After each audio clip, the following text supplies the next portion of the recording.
The World Cup knockout rounds are already among us, and it's the World Cup round of 32, Brazil versus Japan, one of the standout fixtures in that round of 32. Many still to be obviously determined at the time of recording, but it's guaranteed to be one of them because they're two of the standout teams of the tournament so far. This one is in Houston, Monday, 6 p.m. for the UK audience. Ben, we'll come to you first on Brazil. A bit of an inauspicious start, bit of an unconvincing start in that draw against Morocco, where most people thought Morocco were the better team, but they've bounced back from that with back-to-back 3-0 wins over Haiti and Scotland.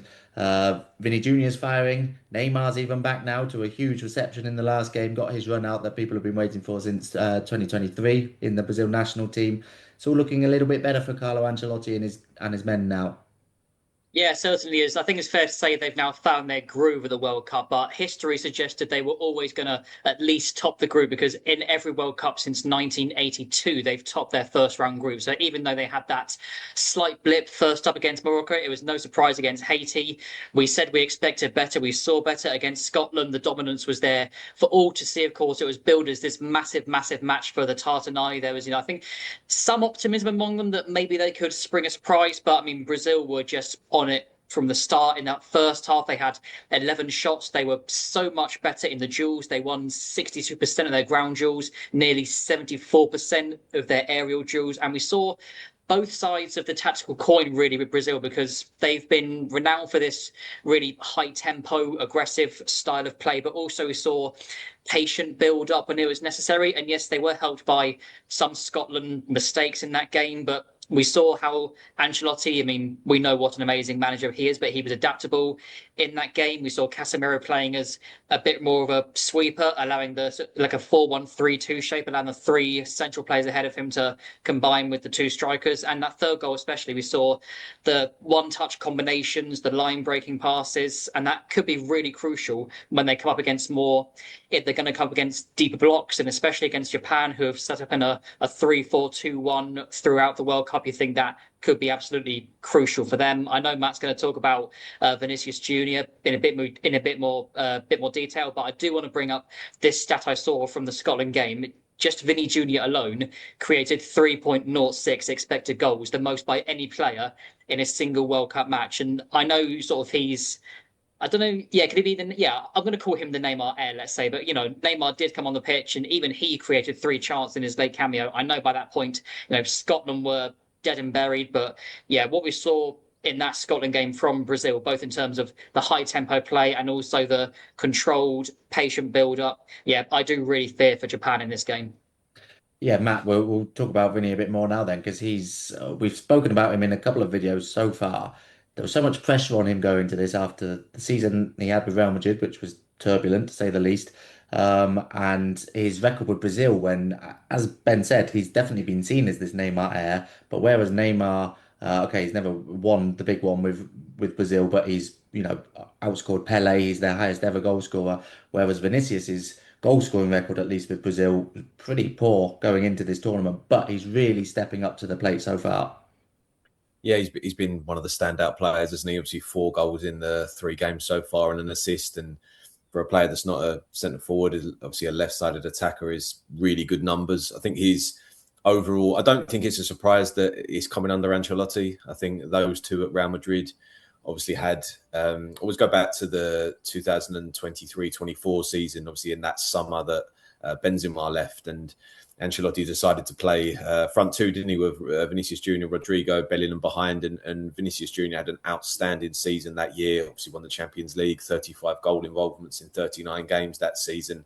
And his relationship with Ancelotti is excellent. Obviously, as we know, Vinny is probably an emotional character, is maybe the right way to put it. He's definitely a difficult player to manage for a lot of managers, as obviously Xabi Alonso found out, and Alvaro Arbeloa as well. So if you can get him on side though and firing and on your side and knowing and believing in what you're doing, I think that's a key thing for this Brazil side. They obviously believe in what Ancelotti's doing, and Vinicius is obviously the standout leader of that team. Not maybe not in the sense of a leader as in the big character on the field, but the leader with the goals. And I think Cunha really helps him. Cunha's obviously found himself in the team now, that roaming number, not 9 and 9.5 maybe, that drops deep. It allows Vinny to cut in, doesn't it? And you see his goals this summer, they've all been him cutting into those areas. And I think Ryan also helped Vinicius Junior the last time out. I think those three, you know, what a player he is, Ryan, by the way. Ancelotti said after, didn't he, that no one knows how good he can be.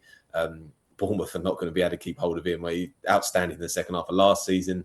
And obviously Rafinha, when he's fit, Rafinha will play. But I really think that Vinny did benefit from having Ryan in the team. Just that took some of the pressure off him. There was another electric player in the final third that the defenders had to mark. But as you mentioned, Bunny, it's not always been that way with Vinicius Junior for Brazil. He has consistently been an underperformer, 13 goals, 10 assists now in 52 games for the national team, which has been boosted, obviously, by his start here. And you only have to go through his stats from the previous regime. It's just not great. There's a lot of blanks in terms. I think there's only one goal he scored at the last World Cup. So he has underperformed for Brazil. There's no doubt about that. I think that's well known, and certainly it's something that he would have known coming into the tournament. So to see him fit and firing, and that gives Brazil a real chance, doesn't it? If they can get him in full flow, we know how good he is.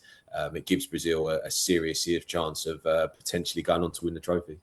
Yeah, I feel it's quite important for his brand and global standing in a way as well, because we've seen so many superstars performing, and I don't know, Vinicius just isn't necessarily regarded at that Mbappe level, shall we say, and maybe this will help catapult him into that conversation a bit more. He's probably the key threat, Oliver, for Japan to worry about, but they ended up second in Group F in the end with 5 points behind Netherlands but above Sweden. They've looked good so far. They've already proved themselves in that game against Netherlands with a good performance, a deserved draw. They beat England this year. They've beaten Brazil within the last year, so that will give them huge confidence going into this. They'll go into this with no fear.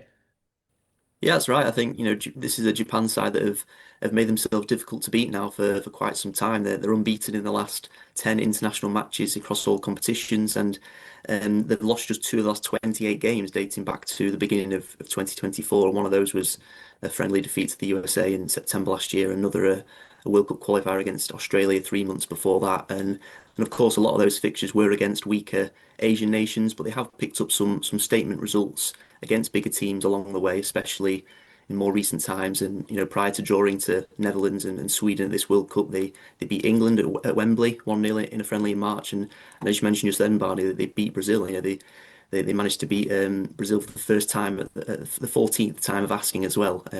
They completed a superb second half turnaround in that game in October last year to win 3-2 in Tokyo.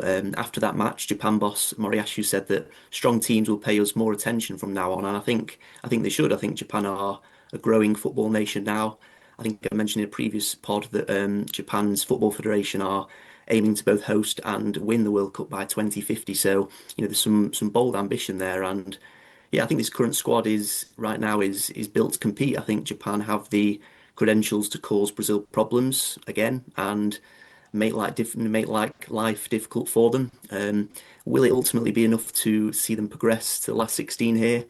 Possibly. I certainly wouldn't rule it out, but personally, I still think Brazil will probably find a way to edge through in this one. And for Japan against Sweden, I think there were positives at both ends of the pitch to take away from that 1-1 draw. Their opening goal was a real slick move with Maeda of Celtic finishing it off before Elanga then responded with that superb curling strike for Sweden. And in the end, I think it was a hard-earned point for Japan in what was a battling draw really with Sweden. I think from a defensive perspective, Japan can take a lot of positives from that game.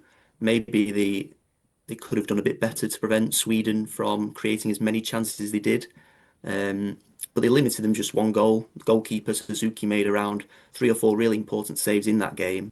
And yeah, he'll need to be on top again in this game against Brazil. And yeah, Japan put bodies on the line as well against Sweden. And so I think that kind of performance, that sort of defensive performance against Sweden towards the end was good preparation for a game against a team like Brazil, who are maybe more likely to be on the front foot, to attack every opportunity when they're in possession. So yeah, I think it'd be really interesting to see how this Japan side fares now against Brazil in a competitive game. And yeah, maybe Japan themselves may feel quietly optimistic of possibly pulling off an upset in this one. We'll have to wait and see. Yeah, I'm wary of looking too far ahead, Ben, with obviously Brazil to get past and then the bracket, which could change so much. The next time people play, this could be out of date in a few hours' time. But I'm going to do it anyway. if they do manage to pull off a win in this one, it'll be a game against either Ivory Coast or the Group I runner-up, which is currently Norway, which is going to be another difficult game. But both of those, Ivory Coast and Norway, maybe evenly matched with Japan, roughly. But if they've toppled Brazil, they'd fancy their chances of coming through that one. And then they're suddenly looking at their best ever World Cup, and England fans should probably have a close eye on it as well, because it could be a quarterfinal with England, the winner of this. Lots of hypotheticals, getting ahead of ourselves, but that sort of dream scenario is starting to open up a little bit for Japan. It is, yeah, of course, lots of big ifs in that, of course, but obviously the first big if is, can they beat Brazil? But like you say, never been past the round of 16 at the World Cup, and maybe there is now this pressure or maybe even expectation that they can now break that last 16 curse because of the shock results that they've pulled off over the last 12 months, as Oliver mentioned. I do just want to not steal your thunder, Oliver, but I do want to caveat the win over Brazil last year. Brazil had a very hodgepodge defence that day. They had no Gabriel, no Marquinhos, but the thing about Japan is they don't have, that one established superstar like a Messi or Mbappe or a Haaland, but they share the goals around so well, Japan. They recognise that. And as a team, they have been one of the best at the World Cup so far. They've had 10 different players directly involved in a goal at the World Cup, which is more than they've ever had at a World Cup before this, and the joint most in this current World Cup, alongside Germany. So even though they had the injury blows